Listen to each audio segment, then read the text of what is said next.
हाँ दोस्तों, फिर से स्वागत है हमारे इस सुपर 100 एग्जाम 2026 की तैयारी के लिए। तो आपका एग्जाम जो 22 मार्च को होने वाला है बहुत ही पास आ गया। तो उसके रिलेटेड मैं मैथ्स के लिए 10 मोस्ट इंपॉर्टेंट क्वेश्चन लाया हूँ। ठीक है, उसको आप चेक करते हैं। क्वेश्चन आपको स्क्रीन पर भी दिख रहे होंगे। बोला है कि यदि बहुपद, पहले बहुपद लिख लेते हैं हम लोग। बहुपद दिया है पी एक्स बराबर x square minus 8x plus के शून्यकों के वर्गों का योग 40 दिया हुआ है। मान लीजिए शून्य क्या है, मान लीजिए अल्फा प्लस बीटा है। अल्फा और बीटा, अल्फा शून्यकों के वर्गों का है, alpha square plus beta square और 40 दिया हुआ है।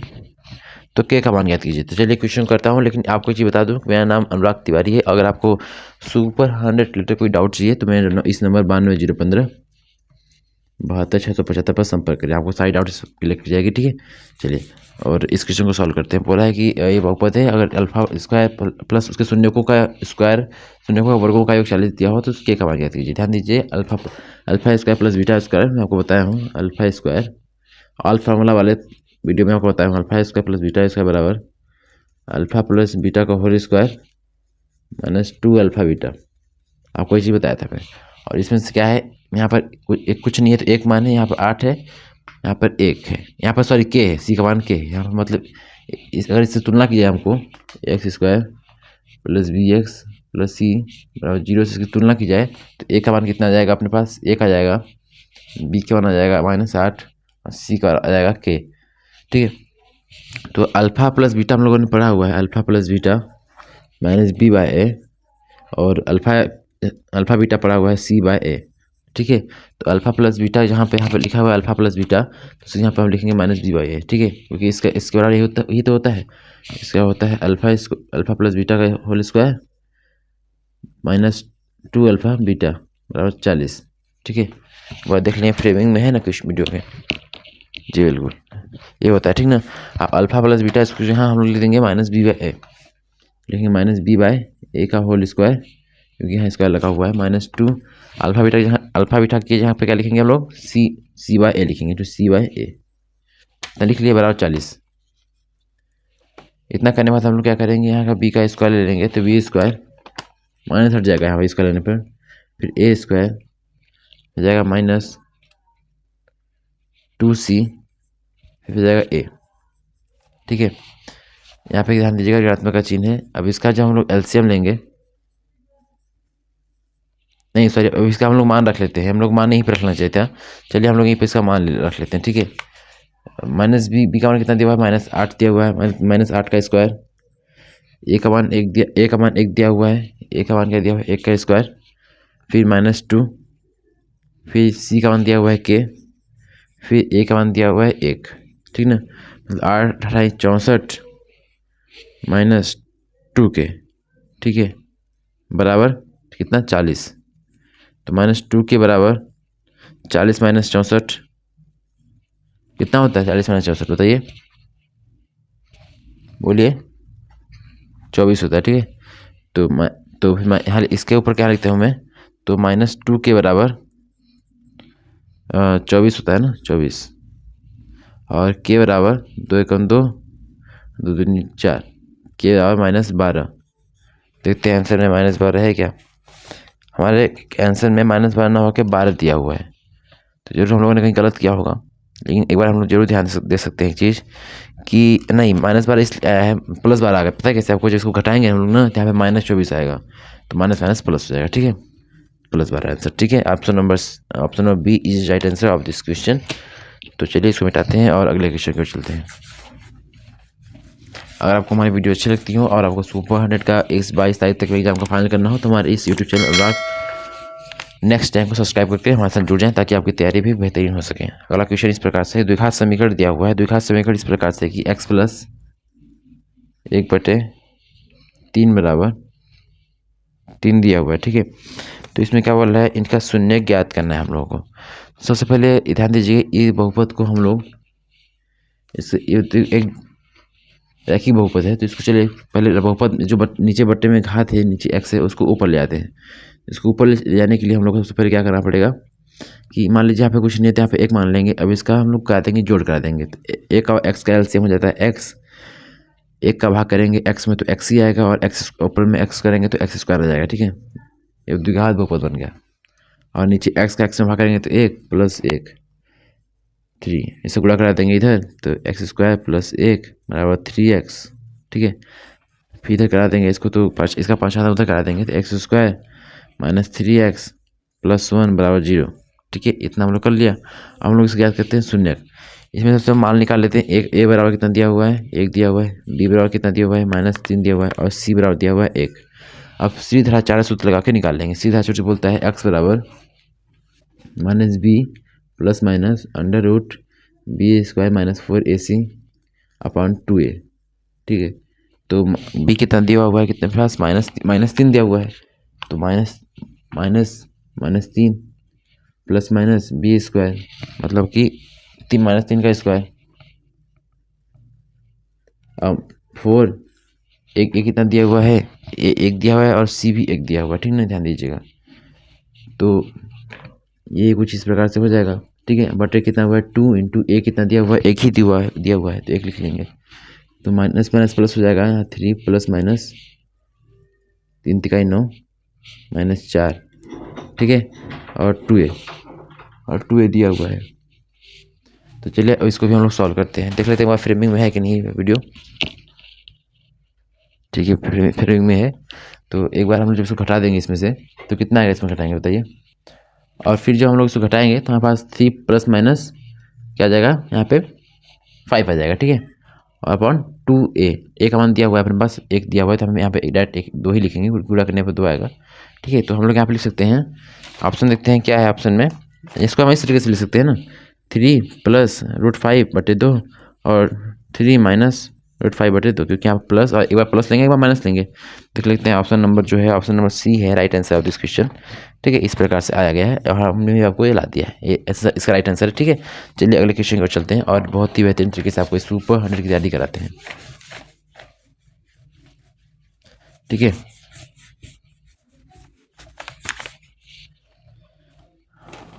अगला क्वेश्चन इस प्रकार से है कि यदि किसी समांतर श्रेणी का सातवें पद का गुणा 7 से कराने किसके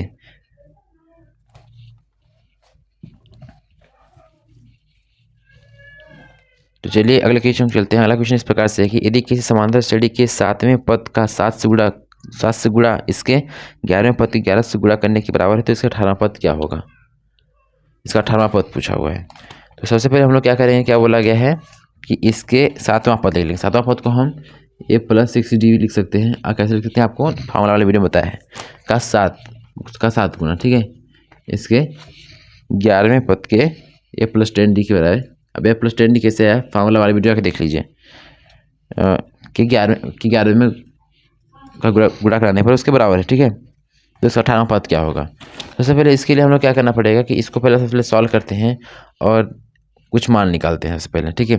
फिर हम लोग a + 7d निकालेंगे, ये हमको निकालना है क्योंकि 18 पद को बोल सकते हैं, ठीक है। तो यहाँ पर लिख लेंगे 7a + 42d बराबर 11a + 110d, ठीक ना।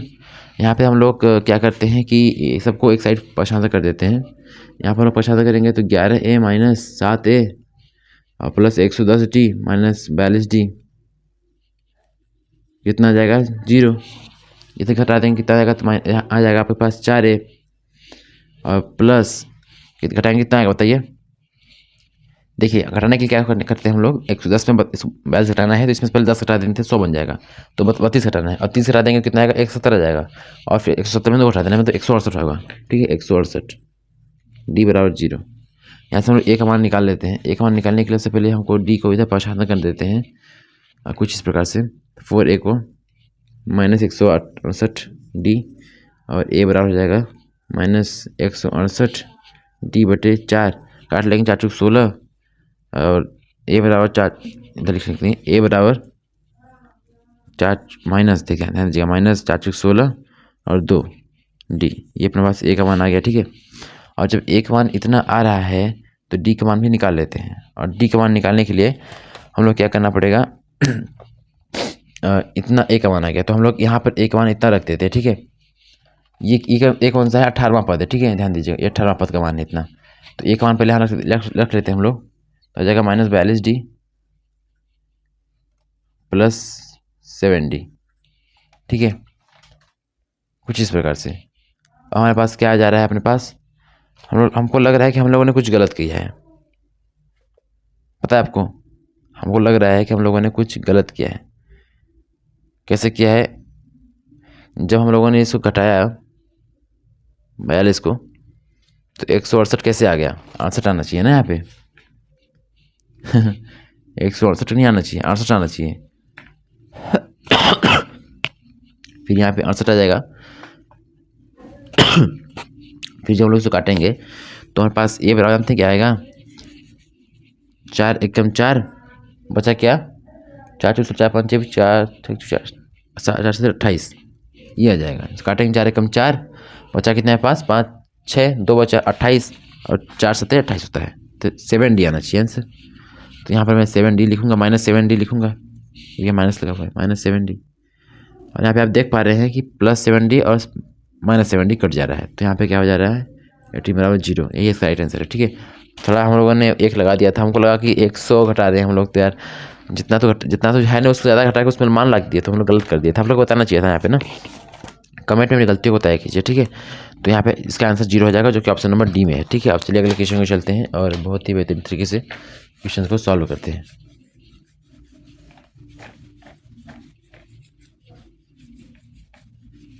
अगला क्वेश्चन इस प्रकार से है कि एक बेलन के आधार की त्रिज्या एक शंकु के रूप में परिवर्तित की जाती है, तो शंकु का बेलन की ऊंचाई का अनुपात कितना। देखिए एक शंकु है,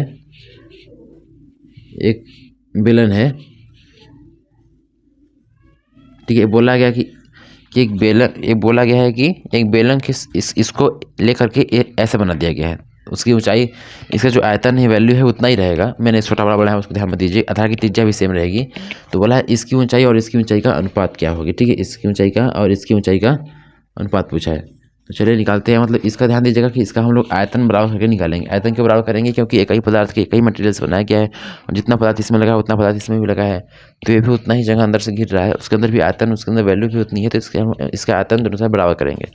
तो शंकु का आयतन होता है 1/3, नहीं पहले हम लिखेंगे इसका आयतन, क्या बेलन का आयतन होता है πr² और 1/3 πr²h, ठीक है।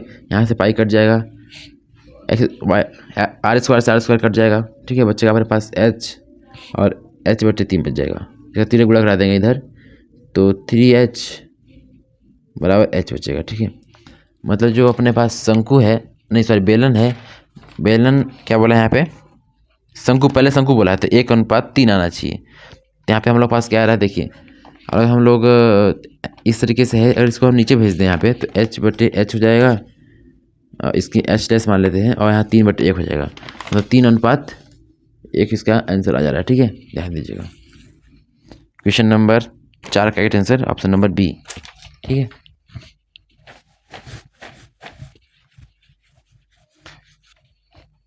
अगला क्वेश्चन इस प्रकार से है कि यदि एक वृत्त की परिधि पहले एक वृत्त बनाते हैं हम लोग, इधर इसकी परिधि की बात कर रहा है, ठीक है, परिधि क्या दिया हुआ है, और परिधि और एक वर्ग का परिमाप बराबर हो, एक वर्ग बनाते हैं, इसमें लिख लेते हैं 1 1 1 1, इसका परिमाप बराबर है, मतलब इसका परिमाप क्या हो जाएगा, 4 हो जाएगा, इसकी परिधि 4 सेंटीमीटर ले लेते हैं और इसको सेंटीमीटर में, ठीक है। तो निम्नलिखित में से सत्य है, वृत्त का क्षेत्रफल बराबर वर्ग का क्षेत्रफल। चलिए वृत्त का क्षेत्रफल निकाल लेते हैं, πr² से, πr² 22/7, 4 × 4 4 × 16, 22 × 16 7। आप ऑब्वियसली देख रहे हैं एक से बहुत ज़्यादा मान आएगा इसका, और इसका जो एरिया हो जाएगा इसका, एक का स्क्वायर होता है a² ना, तो एक ही आ जाएगा, ये तो ऑब्वियसली बड़ा है, तो बराबर तो है नहीं, ठीक है। वृत्त का क्षेत्रफल और वर्ग का क्षेत्रफल, वृत्त का क्षेत्रफल बड़ा है वर्ग का क्षेत्रफल से, ऑप्शन में बी देखिए, वृत्त का क्षेत्रफल जो और वर्ग क्षेत्रफल से बड़ा है, बात तो सत्य है। चलिए आगे भी चेक कर लेते हैं, वृत्त का क्षेत्रफल छोटा है वर्ग के क्षेत्रफल से, गलत है, कोई निष्कर्ष नहीं, ये भी गलत है, मतलब ऑप्शन नंबर बी जो है सही है, जो वृत्त का क्षेत्रफल है और ये वर्ग का क्षेत्रफल से बड़ा है, ठीक है। चलिए अगले क्वेश्चन को चलते हैं।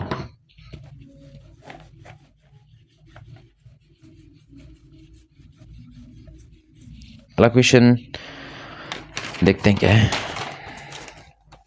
अगला क्वेश्चन बोला है कि किसी व्यक्ति से 1 से 100 तक की संख्याओं में से एक संख्या चुनने को कहा जाता है। इस संख्या के अभाज्य नहीं होने की प्रायिकता क्या है? पहले अभाज्य नहीं होने की प्रायिकता, मतलब कि सम संख्या की बात कर रहा है। सॉरी, सम संख्या नहीं, भाज्य संख्या की बात कर रहे हैं। अभाज्य नहीं होने की संख्या का मतलब जो संख्या भाज्य हो। तो अभाज्य संख्या कितनी होती है? 25 होती है अभाज्य संख्या। तो 100 में से 100 संख्या लेंगे तो उसमें से 25 संख्या जो होती है अभाज्य होती है। तो भाज्य संख्या कितनी होती है? तो 100 - 25 जो होता है 75। ध्यान दीजिएगा, इसमें एक भी इंक्लूड है। एक जो एक होता है न भाज्य संख्या है न अभाज्य संख्या, यह एक विषम संख्या है, ठीक है। तो इसमें नहीं जुड़ता है, तो इसमें एक को हटा देंगे, ठीक है। तो आ जाएगा 74। मतलब क्या बोला गया है, क्या होती है प्रायिकता की परिभाषा या फिर उसका सूत्र? अनुकूल परिणामों की संख्या बटे कुल परिणामों की संख्या। कुल परिणाम कितने हैं? 100। अनुकूल इतने हैं। जब काटेंगे 2 तिहाई 6 और 2 सत्ते 14 और 2 पंचे 10 और 0 37/50 आ रहा है, ठीक है। देखते हैं ऑप्शन में है क्या। जी, option number C is right answer of this question. Option number 37/50, ठीक है। अभी मैं आपको सिर्फ क्वेश्चंस दे रहा हूँ प्रैक्टिस करने के लिए। मैं आपको फिर बता रहा हूँ, मैं अभी आपको हल नहीं करा रहा हूँ। आप मेरे इस हल को भी देख सकते हैं। मैं इतना हल करा दे रहा हूँ कि आपको समझ आ जाए, लेकिन मेरा उद्देश्य यही है कि मैं आपको हल ना कराऊँ, अभी बस सिर्फ क्वेश्चंस दो फटाफट, ताकि आपकी तैयारी बहुत जल्दी हो सके। बोला गया है कि एक आयत जिसकी लंबाई कितनी दी हुई है, लंबाई दी हुई है, लेंथ दी हुई है आयत की, क्वेश्चन आप पढ़ सकते हैं। इसकी लंबाई दी हुई x + 4y, ठीक है, और चौड़ाई दी हुई है 4x + y, ठीक है। तो क्या बोला है, इसका परिमाप दिया हुआ है 50 और भुजाओं का अंतर दिया हुआ है अंतर 9, ठीक है। तो x y का मान याद करना है। चलिए इसको हल करते हैं। इसको हल करने के लिए सबसे पहले हम लोग को क्या करना पड़ेगा कि हम लोग को इसका भुजाओं का अंतर निकालना पड़ेगा और इसका परिमाप भी निकालना पड़ेगा, इसे जोड़ के। फिर जो आएगा 2 समीकरण मिलेंगे, उसका क्या कर लेंगे हम लोग, प्रतिस्थापन विधि से उसको हल कर लेंगे, विलोपन विधि से भी हल कर लेंगे। सबसे पहले इसका भुजाओं का अंतर निकालते हैं। पहले एक भुजा है, इसको मिलते हैं x + 4y ब्रैकेट में माइनस घटा देंगे इस भुजा से, 4x + y = 9 करेंगे तो x + 4y यहाँ से गुणा करा देंगे अंदर -4x - y = 9। जोड़ देंगे, यहाँ पे क्या जोड़ देंगे, x जोड़ देंगे तो -3x हो जाएगा, मतलब कि घटा देंगे। और यहाँ पे क्या हो जाएगा अपने पास +3y, यहाँ पे जाएगा 9। ध्यान दीजिएगा, इसमें से हम लोग 3 कॉमन ले लेंगे और 3 कॉमन ले लेंगे तो बचेगा अपने पास -x + y = 3। इस समीकरण 1 ले लेंगे, ठीक है। समीकरण 2 क्या बोल रहा है, इसका परिमाप जो है, जो एक ध्यान दीजिएगा आयत था, आयत का परिमाप होता है 2l × b। चलिए मान रख लेते हैं, l का मान कितना अपने पास दिया हुआ है, x + 4y, सॉरी इंटू नहीं प्लस होता है, ठीक है, ध्यान दीजिएगा। और कितना दिया हुआ है अपने पास, 4x + y, ठीक है। अंदर गुणा करा देते हैं इसका, तो पहले अंदर जोड़ लेते हैं, x + 4y 4x + y, तो 2x जोड़ देंगे तो 5x हो जाएगा, यहाँ 5y हो जाएगा यहाँ, ठीक है। गुणा करा देंगे तो 10x + 10y हो जाएगा, बराबर कितना दिया था अपने पास, पहले 50 दिया था ना, तो यहाँ 50 हो जाएगा। ध्यान दीजिएगा, इसमें से हम 10 कॉमन ले लेंगे तो बचेगा x + y = कितना, 5। अब यहाँ से हम लोग ले लेते हैं x का मान निकाल लेते हैं। यहाँ से x का मान निकालेंगे तो 5 = -y हो जाएगा, ठीक है। एक बार देख लेते हैं फ्रेमिंग में है कि नहीं है। फ्रेमिंग में होना चाहिए वीडियो अच्छी तरीके से, ठीक है। फ्रेमिंग में वीडियो है, ठीक है। ऐसे हो जाए, यहाँ तो ऐसे होना चाहिए। और x का मान जो आया है भी हम लोग यहाँ पे मान रख देते हैं। ध्यान दीजिएगा, माइनस में रखना पड़ेगा हम लोग को, +y = 3।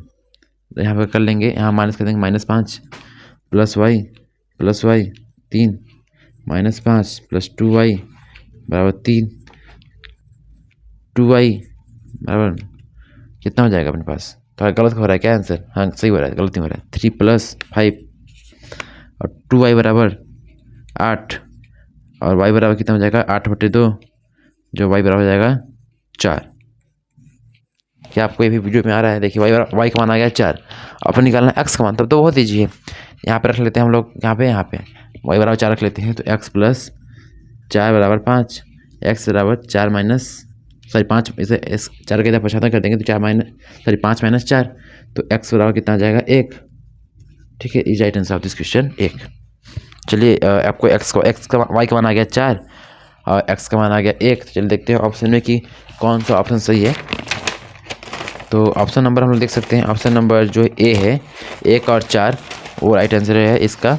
तो उसी को हम सही मानते हुए आगे चलेंगे अब, क्योंकि टाइम भी बहुत हो गया, आपका पेपर भी आने वाला है, ठीक ना। तो चलिए अगला क्वेश्चन इस प्रकार से है कि सारा क्वेश्चन इसमें मिल जाएंगे। चलिए ठीक है, रख देते हैं क्वेश्चन। बोला यदि किसी समांतर श्रेणी, हाँ ये कर लेते हैं।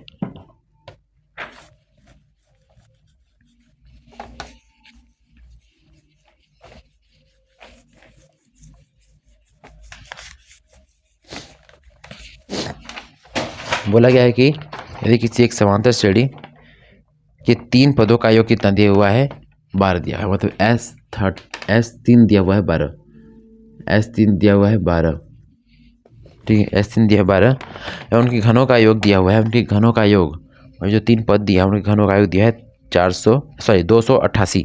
तो संख्या ज्ञात करनी है। तो हमारे पास ये दिया, पहला पद हम लोग मान लेते हैं a माइनस डी, फिर a, फिर a प्लस डी। ऐसा क्यों किया मैंने यहाँ पर, माइनस क्यों डी क्यों बना।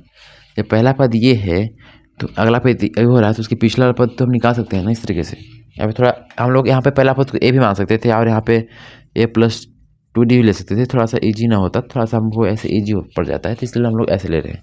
तो क्या बोला है कि 3 पदों का योग कितना दिया हुआ है 12 दिया हुआ है, भाई दिया हुआ है ना, हाँ 12।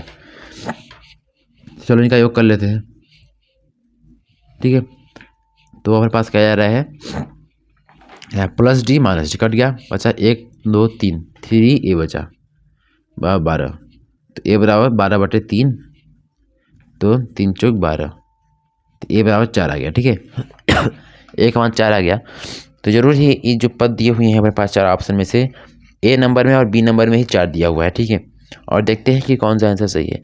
हम लोग इस तरीके से इसको चेक कर सकते हैं, अगर हम 2 का घर निकालें प्लस 4 का घर निकालें प्लस 6 का घर निकालें तो ऑब्वियसली हमारे पास कितना आएगा 288 आएगा। मैंने इसको निकाला है, आप भी निकाल के देख सकते हैं, इतना ही आएगा और यही इसका सही आंसर है। और किसी में इसका ये नहीं आ रहा है तो आप इस तरीके से क्वेश्चन चेक कर सकते हैं। और 4 आ गया मतलब कि इस संख्या में 4 होगा, तो ए और बी राइट आंसर दिख रहे हैं मुझे 4 जिसमें, और दोनों का चेक कर लेते हैं हम लोग। जिसमें 88 आ गया तो वही राइट आंसर है, तो पहला नंबर में 88 आ गया है तो वही इसका राइट आंसर हो जाएगा, ठीक ना।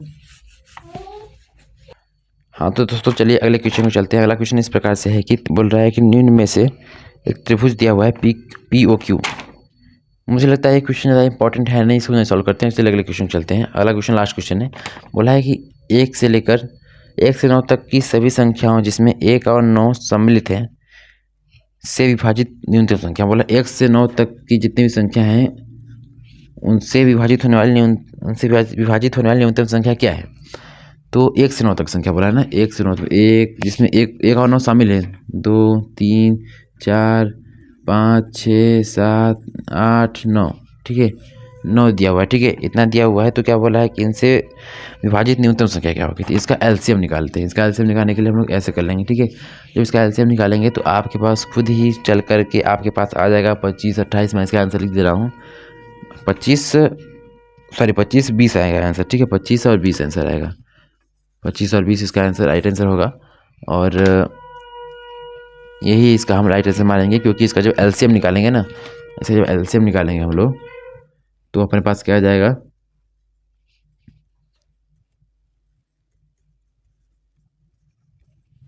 निकाल ही लेते हैं ना।